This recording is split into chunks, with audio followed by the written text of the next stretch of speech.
custo de vida, emprego e desemprego, cesta básica, tarifas públicas, salário mínimo. Agora, na Brasil Atual, a análise do DIEESE. E nós vamos conversar com o economista Paulo Jäger, que é supervisor do Escritório Regional do Rio de Janeiro do DIEESE. Bom dia, Paulo. Bem-vindo aqui ao Jornal Brasil Atual. Bom dia, Rafael. Prazer estar aqui com você e Prazer com os seus ouvintes. Prazer é nosso também, Paulo.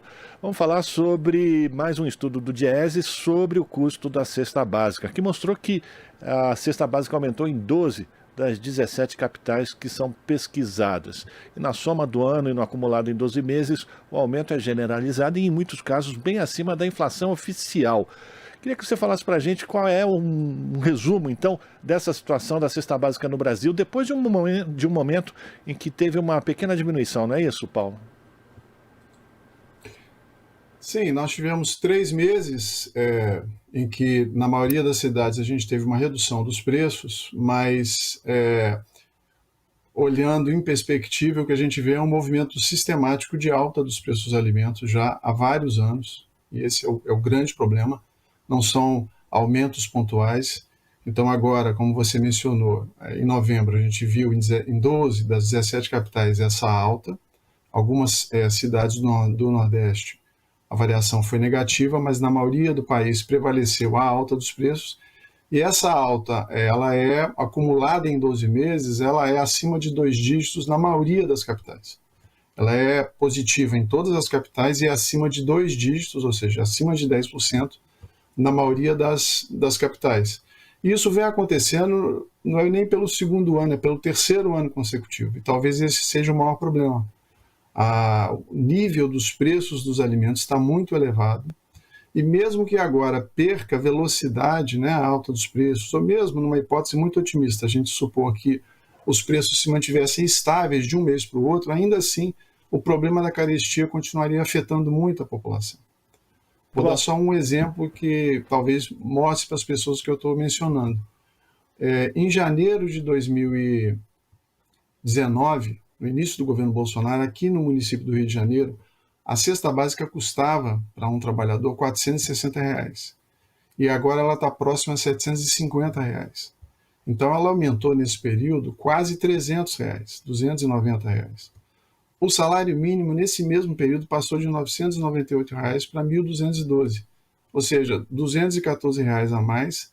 Sequer essa alta do salário mínimo, né, a valorização nominal do salário mínimo, foi suficiente para lidar com a alta dos preços dos alimentos. Mas as famílias têm vários outros itens, né, de consumo no seu orçamento, então isso mostra como que esse problema atinge duramente a população, especialmente a população mais pobre. E nesse mês de novembro, a pesquisa do DIEESE registrou os maiores aumentos em que produtos, Paulo? Os maiores aumentos foram verificados no tomate e na batata.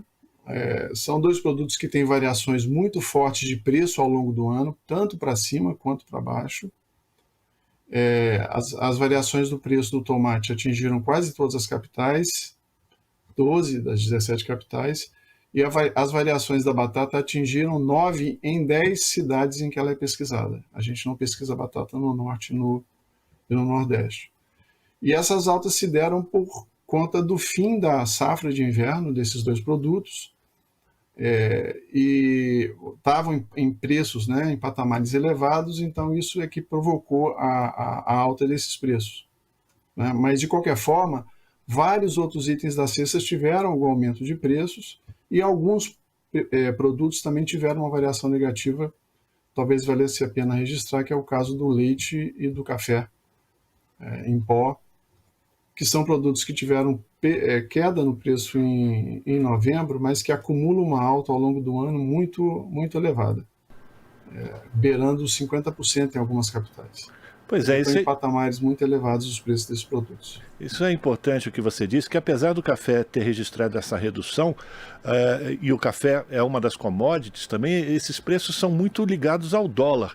E sobre esses produtos sazonais, eu queria que você falasse da importância de ter uma autarquia, enfim, a Conab, né, a Companhia Nacional de Abastecimento, que conseguia fazer estoques reguladores e que permitia que os preços não variassem tanto assim e não sofresse tanto no bolso do trabalhador, não?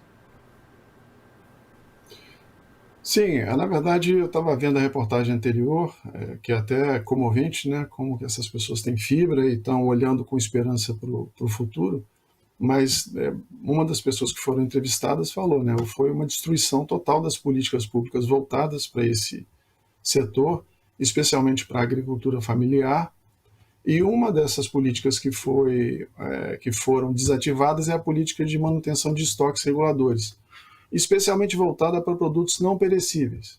Então, o governo mantinha nos seus armazéns, né, da Conab, a partir da compra de excessos de oferta, estoques que ele vendia em momentos de alta dos preços.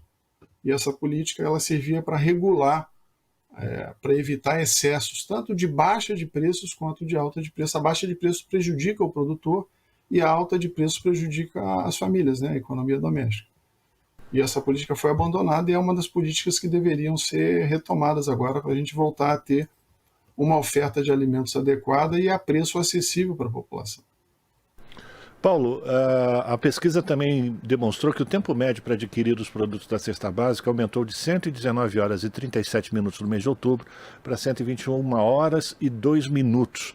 Isso demonstra também a importância de uma política de valorização real do salário mínimo para enfrentar essa carestia, não? Sim.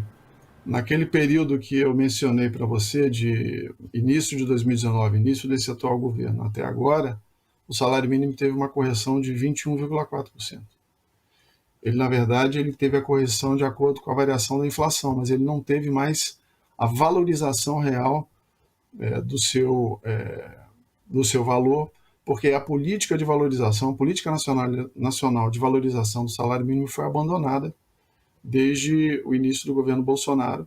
Essa política, no período anterior, ela produziu um efeito muito positivo para a população, porque ela conseguiu promover ao longo de muitos anos, isso não foi feito de uma vez, uma alta acumulada de 78% do valor do salário mínimo, né, a alta real. Para as pessoas terem uma ideia, se o salário mínimo não tivesse sido corrigido pela inflação e tivesse tido essa alta de 78%, ficasse só com a correção pela inflação, o valor atual do salário mínimo seria de R$ 680. Então é fundamental a retomada dessa política de valorização do salário mínimo para a gente ter uma perspectiva de voltar a buscar uma melhoria na distribuição da renda do nosso país e uma melhoria nas condições de vida da maioria da população que ganha ou um salário mínimo ou um valor próximo ao salário mínimo.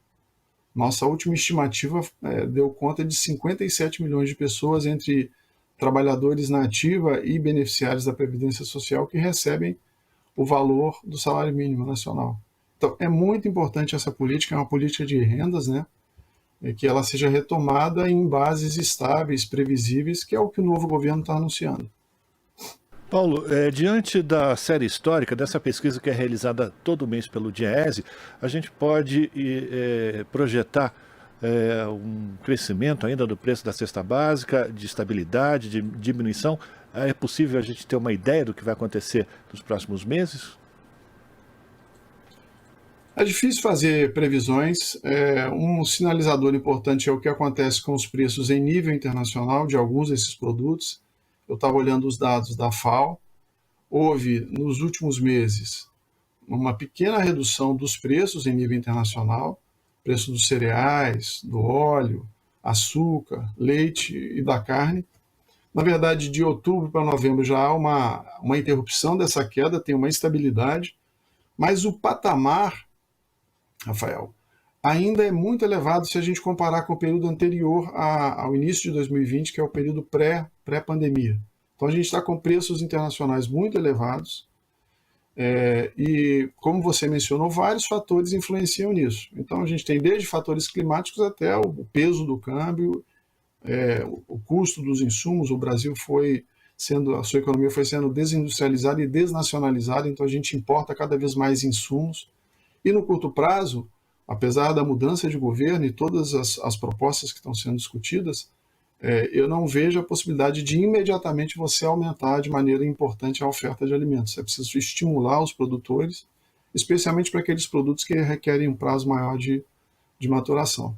Então, é difícil fazer prognóstico, mas a gente está vivendo uma situação emergencial por causa da fome, por causa do impacto do custo dos alimentos no orçamento das famílias, e eu sei que essa é uma preocupação do novo governo e eles vão priorizar essa questão. Sem dúvida, é necessário que seja de novo retomada a importância da agricultura familiar, que é a agricultura que efetivamente coloca comida no prato do brasileiro. Paulo, obrigado pela tua participação aqui no Jornal Brasil Atual. Um forte abraço para ti e a gente volta a se falar. Obrigado a você, um abraço. Conversamos com Paulo Jäger, economista, supervisor do Escritório Regional do Diese no Rio de Janeiro, aqui no Jornal Brasil Atual.